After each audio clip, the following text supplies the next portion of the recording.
Hello YouTube, my name is Nero, and today we have some Call of Duty Modern Warfare Remastered, and today a lot of amazing information in regards to Modern Warfare Remastered has been dumped over on the Modern Warfare subreddit. So what I'm actually going to be showing you guys is going to be a Google document, which you guys can check out for yourselves. There's going to be a link to it down there in the video description, which is going to show you just about everything you would ever want to know about Modern Warfare Remastered at a numerical level. Now, all this information is actually going to be coming from a guy who goes by the name of Motive. Now, I never heard this guy myself personally, but just looking at his Twitter, he's followed by some people I definitely do trust and respect, including the Infinity Ward community manager. Apparently, Infinity Ward has a community manager. It beats me. I personally had no idea, but still, it's very interesting that this person is actually being followed by the community manager over there at Infinity Ward, talks to a lot of big name YouTubers and stuff like that, so chances are you can trust this information. And looking at this document, it really does look like everything was basically pulled from the source code of Call of Duty Modern Warfare Remastered. We have all the information we would ever want to know about all the primary weapons, including the XMLAR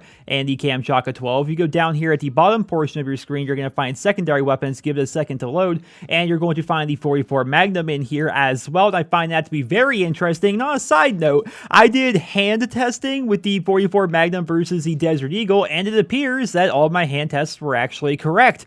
The weapon is exactly the same, with the exception of the suppressor having the same maximum and minimum damage range as the Desert Eagle and the regular 44 Magnum. I find that to be very interesting. And of course, we also have weapon files in here, which is pretty nice. Wait, give it a second to load here. And here you can see all the different names of weapons in the files. And some of these, of course, are going to be the new weapons. Like, for example, we type in the MAC-10. There it is. The MAC-10 MP is, in fact, in the game files. But I do find it interesting that, for example, the DMR-25 is not right here. Perhaps I did not actually have the name of it correct. I have no idea. But if you go over here to attachments, you're going to find that in the game files here at the very bottom, for example, we are going to find extended mag, which is going to increase your starting and maximum ammo by 50% and your clip size by 50%. We have your thermal sight LMGs and stuff like that here. This is all pulled from the game code itself. Now, obviously, some of this stuff is not actually implemented in game, but it is, of course, in the actual game code itself. So if you're ever wondering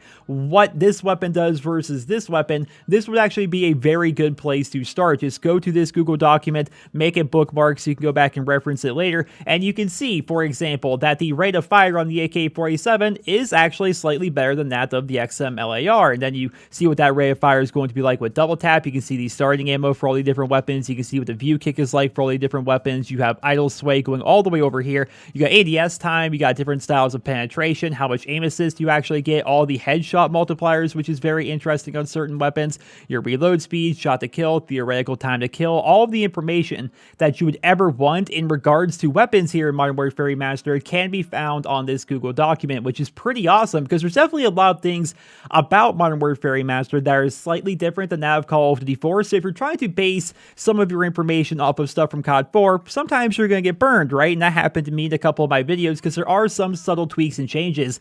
Like, for example, when I first looked at this chart, one of the first things that caught my eye was the idle sway, because I remember in Call of Duty 4, and if you actually go to the Den Curson blog, which is like the Bible for Call of Duty 4 information, it says that the G36C is the only rifle in the game that actually has less idle sway if you decide to crouch or go prone, whereas the rest of the rifles in the game pretty much have the same idle sway if they're standing, prone, or anything like that. The G36C was unique in that respect. And according to the idle sway on this chart here for Modern Warfare Remastered, just about every assault rifle, about half of them anyway, they actually have less idle sway if you crouch or if you go prone, whereas apparently that wasn't like that back in COD 4, and so I went and tested it by hand, and actually that is true. Like the AK-47 with the red dot, for example, does have less idle sway while prone as compared to when it's standing. It's a very noticeable difference, whereas I'm not sure if that was actually the case in Call of Duty 4.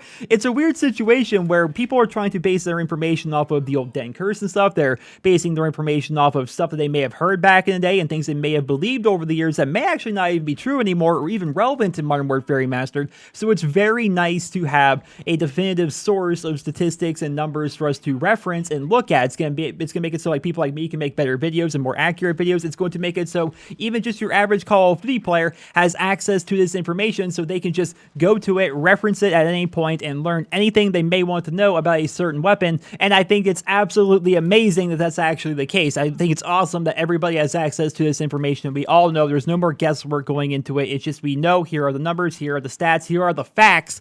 And ladies and gentlemen, I want to make this quick video making you guys aware that these statistics have been dumped for Call of Duty Modern Warfare Remastered. It's all right here in front of us, and all you have to do is check out the Google document. There's a link to it down there in the video description. I assume it's going to be updated every time a new weapon actually comes to the game, and we can actually see what that weapon is actually like versus the rest of the weapons in the game. I mean, we can still do hand testing and actual, damage comparisons and stuff like that, which is nice. It's good to actually have a visual to these numbers and stuff like that, but when it comes down to just pure statistics, we know what every weapon in the game is now like, and I think that's very awesome. Ladies and gentlemen, I hope you guys all enjoyed this video. Drop me a rating. Hope you guys all have a wonderful day.